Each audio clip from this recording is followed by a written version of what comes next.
প্রিয় দর্শক শ্রোতা, আসসালামু আলাইকুম এবং অশেষ শুভকামনা সবার জন্যে।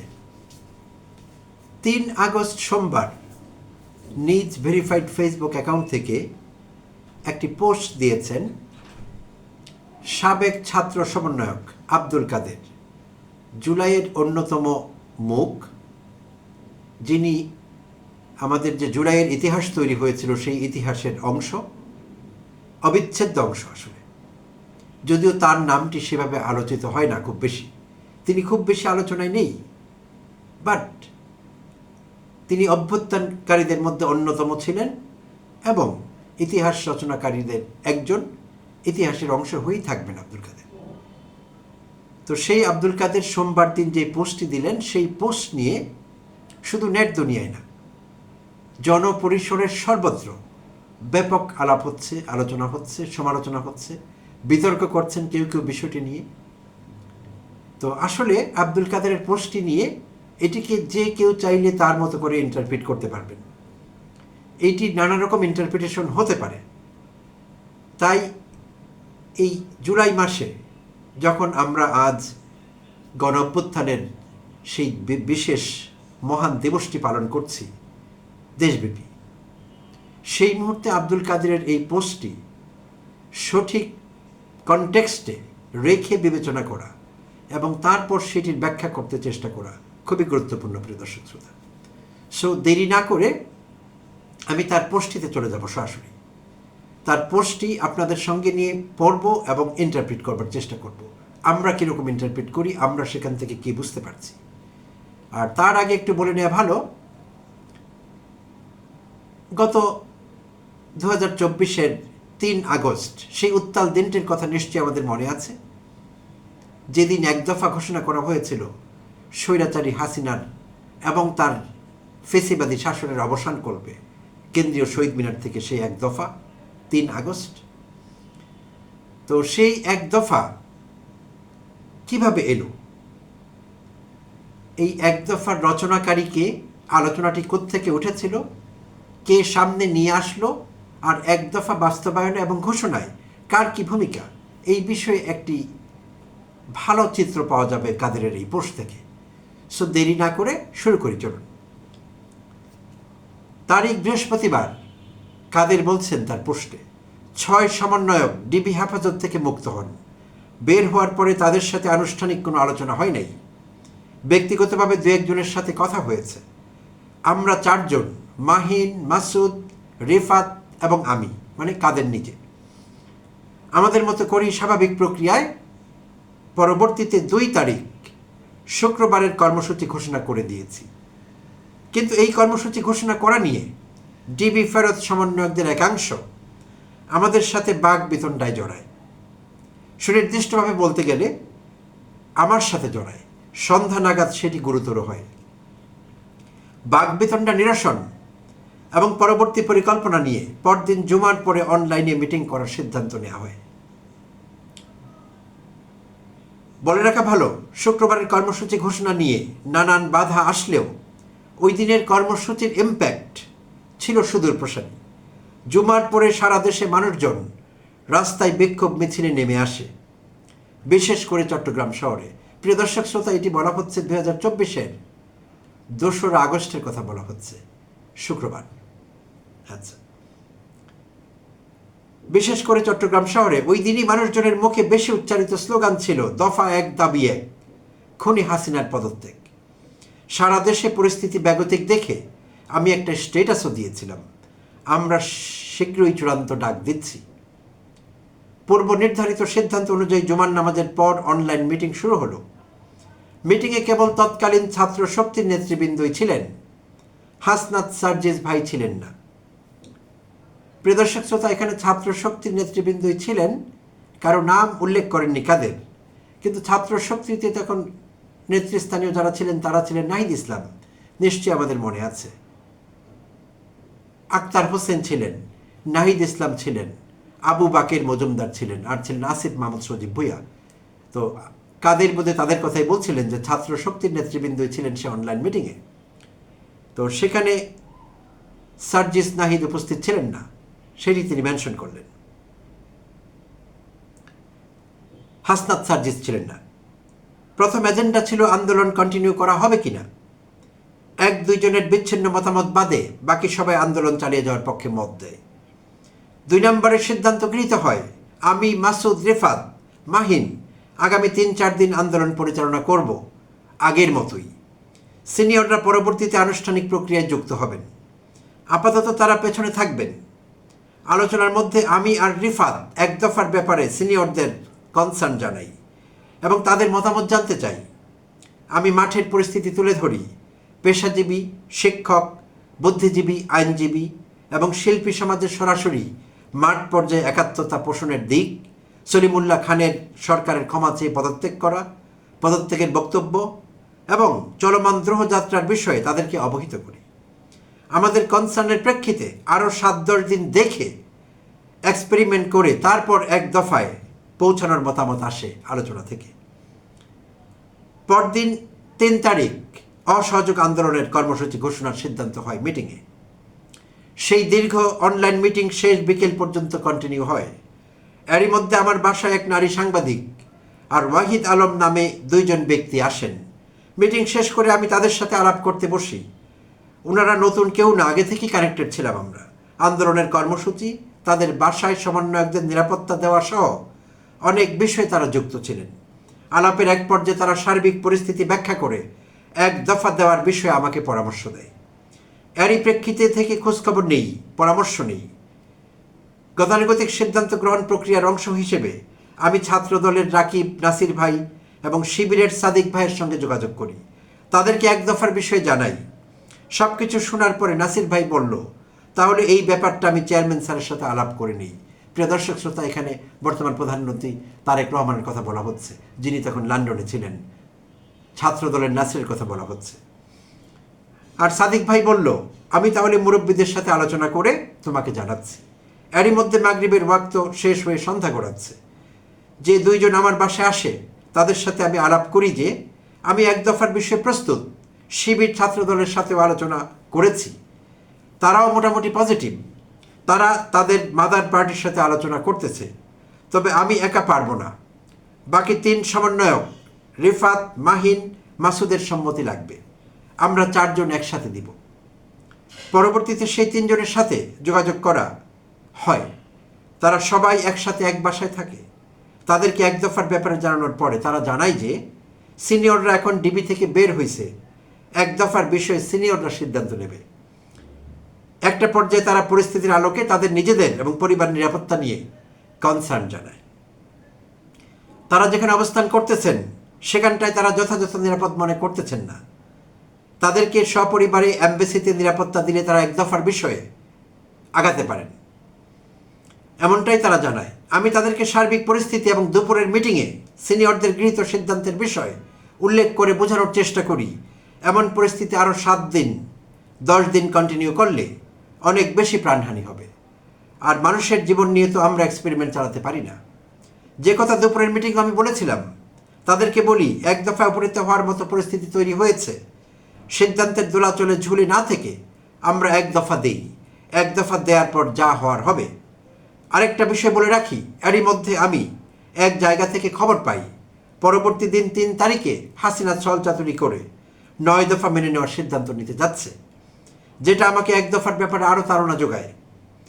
এক পর্যায়ে রিফাতরা এক দফা দেওয়ার ব্যাপারে সিদ্ধান্তে উপনীত হয়। তাদের সাথে আলোচনা সাপেক্ষে এই দিকে আমরা এক দফার ঘোষণাপত্র খসড়া করে ফেলি। খসড়া করে ওই নারী সাংবাদিকের এক কলিগ সংযোজন বিয়োজন করেন ওয়াহিদ ভাই। পরবর্তীতে আমি সেইটা রিফাতদেরকে পাঠাই। তারা কয়েকটা বিষয়ে আপত্তি জানায়। সেসব বিষয়ে সংযোজন বিয়োজনের কাজ চলতে থাকে। আমিও এরই মধ্যে ছাত্রদল, শিবির সহ অন্যান্য মানুষের সাথে আলাপ চালাইতে থাকি। উপস্থিত বাকিরাও সেম কাজ করতে থাকে। চারদিক থেকে খোঁজখবর নিচ্ছে, কনফার্ম হয়ে আগাচ্ছে। বলে রাখা ভালো, এই পুরাটা সময় আমি ডিবি ফেরত কোনো সিনিয়রদের সাথে এক দফার বিষয়ে যোগাযোগ করি নাই, পরবর্তীতেও না। কারণ দুপুরের 3 ঘন্টার মিটিংয়ে তাদের সিদ্ধান্ত তো তারা জানাই দিছে। সেই অভিজ্ঞতার কারণে আমি আর তাদের সাথে যোগাযোগ করি নাই। এটা আমার ভুল কি সঠিক সিদ্ধান্ত ছিল সেটা আমি বলতে পারবো না। তাছাড়া তখন তাদেরকে ফোনেও পাওয়া দুষ্কর ছিল।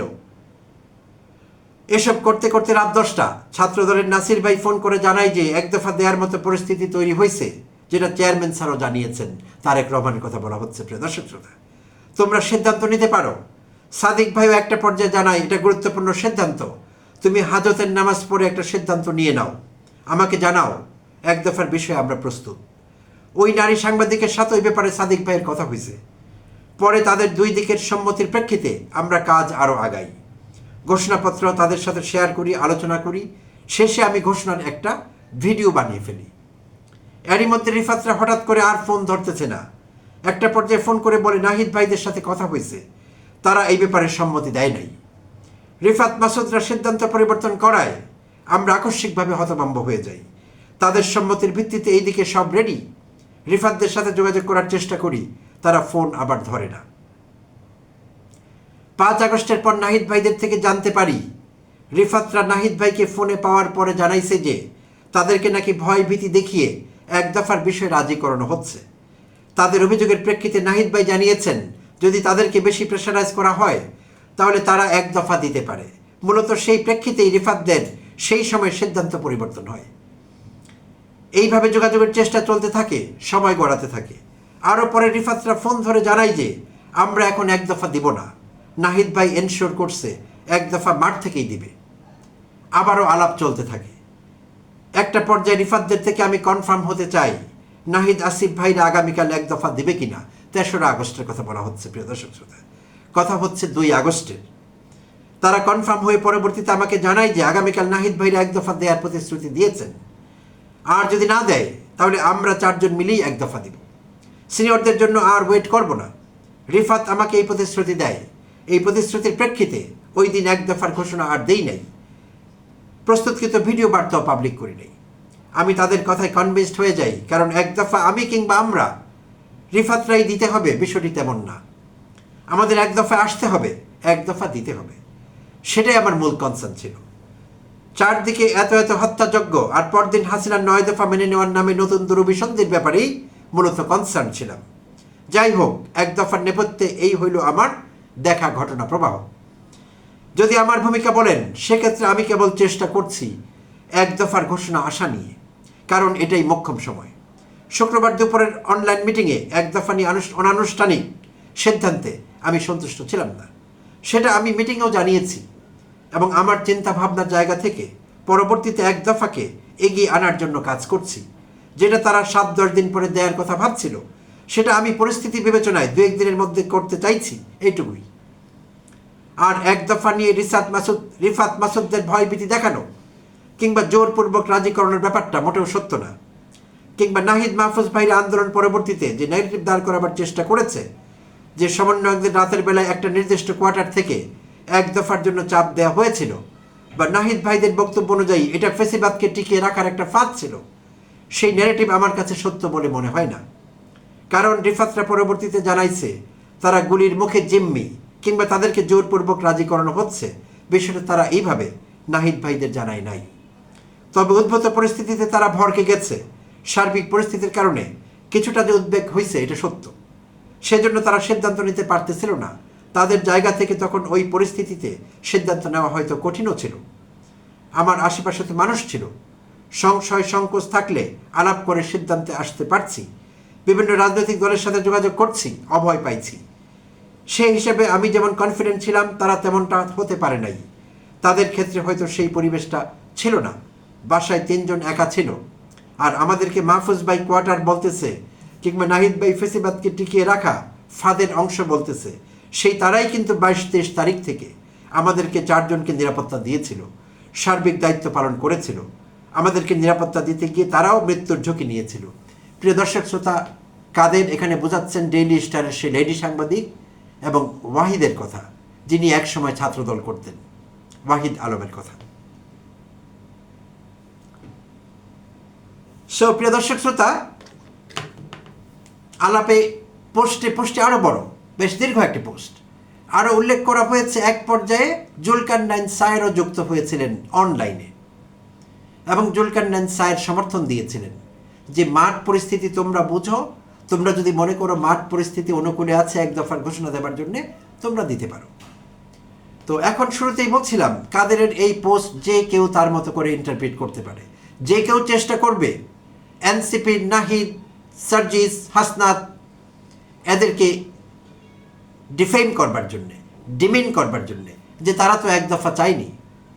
হ্যাঁ, তারা সেই মুহূর্তে এক দফা চাননি। পোস্টে কিন্তু ব্যাপারটি উঠে এসেছে যে 7 দিন 10 দিন তারা পরিস্থিতি অবজার্ভ করবার কথা ভাবছিলেন। এইটি নিজস্ব ইন্টারপ্রিটেশনের বিষয়।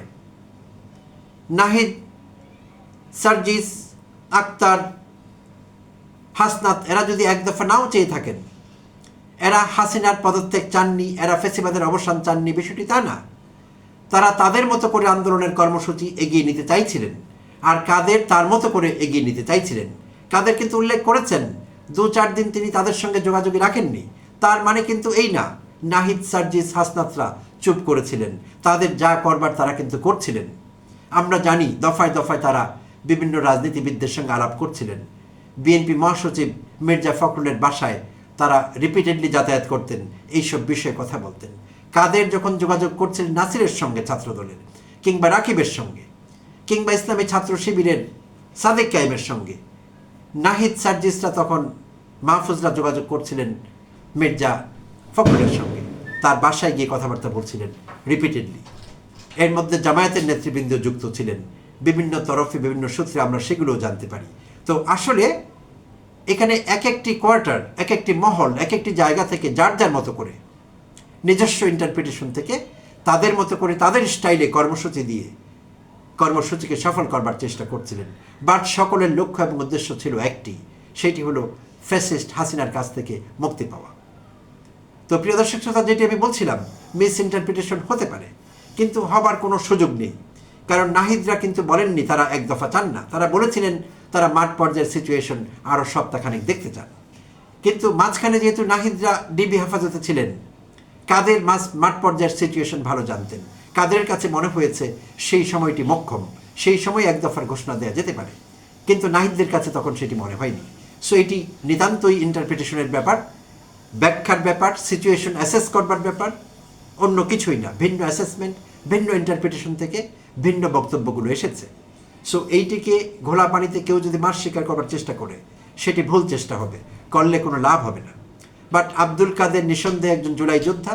আব্দুল কাদের তার মতো করে সব কিছু করবার চেষ্টা করেছেন। আব্দুল কাদেরের জন্য অন্য সব জুলাই যোদ্ধাদের মতোই আমাদের শ্রদ্ধা থাকবে, ভালোবাসা থাকবে, এবং আব্দুল কাদের ইতিহাসের অংশ হয়েছেন, তাকে সেই জায়গা থেকে কেউ সরাতে পারবে না। এইটি হলো মূল কথা। অনেক অনেক ধন্যবাদ জানবেন সঙ্গে থাকবার জন্য।